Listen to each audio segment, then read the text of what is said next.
गोवा भूमिपुत्र अधिकारिणी बिलाचो गोंयकारांमदीं खवदळ.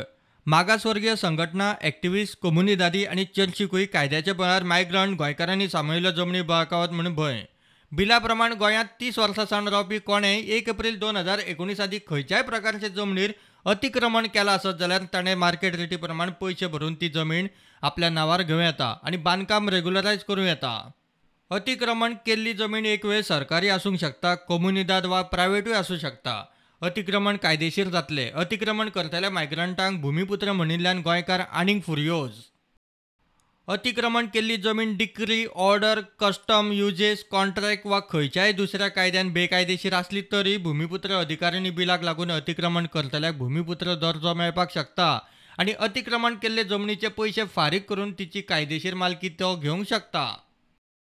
म्हत्वाची गजाल म्हणल्यार असल्या भूमिपुत्रांक तांणी बळकायिल्ले जमनी वेल्यान कोणूच भायर काडूंक शकना. तशेंच ह्या कायद्या खाला कोर्टाचे सक्षम आदेशा बगर ताणें बांदिल्ली वास्तूय मोडपाक मेळना. विधानसभेत पास जाल्ले हे बिल गोंय सरकारान 2011 जगपाल सिंग वर्सीस स्टेट सुनावणे वेळार घेतिल्ले भुमिकेक सरळ क्रॉस करता.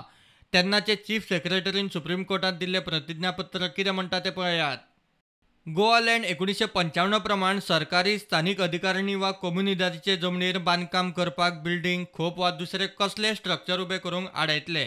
संबंधीत अधिकारिणी कडच्यान लेखी परवानगी आसत जाल्यारूच बांदूंक मेळटले.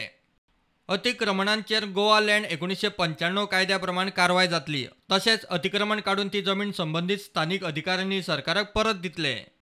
सरकारान 2011 सुप्रीम कोर्टात घेतिल्ली भूमिका आनी आतांचे भूमिपुत्र बिलाचे कॉन्फ्लिक्टाक लागून कायदे तज्ञांचो ह्या बिलाचे संविधानीक वैधते विशीं प्रश्न. Personally feel that this law is patently illegal, arbitrary and totally unconstitutional.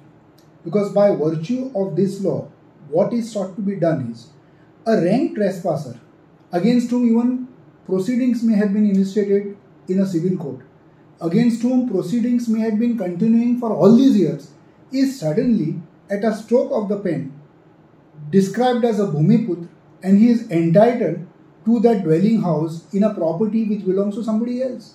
So basically what this act does is it tries to reward a trespasser.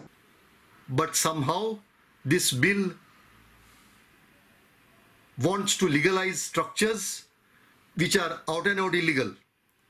My view is this bill will not stand the scrutiny of the courts. The government also knows that it shall fall flat before the court. But all that they want to do is create a vote bank, somehow pander to vote bank politics. And that is how the bill has come 3 or 4 months before the assembly election process sets in. नीज गोंयकार, कोमुनिदादी, church धरून सगळ्यांच्या कपलाक आटयो. कायद्याचो कीस काडून फुडें केन्ना कितें जाता तें जाता. सरकार गेला इलेक्शन मोडात. सध्या तरी जमनी बळकायतल्यांची भर. प्रुडंटा खातीर सिनियर रिपोर्टर मुकेश कुमार.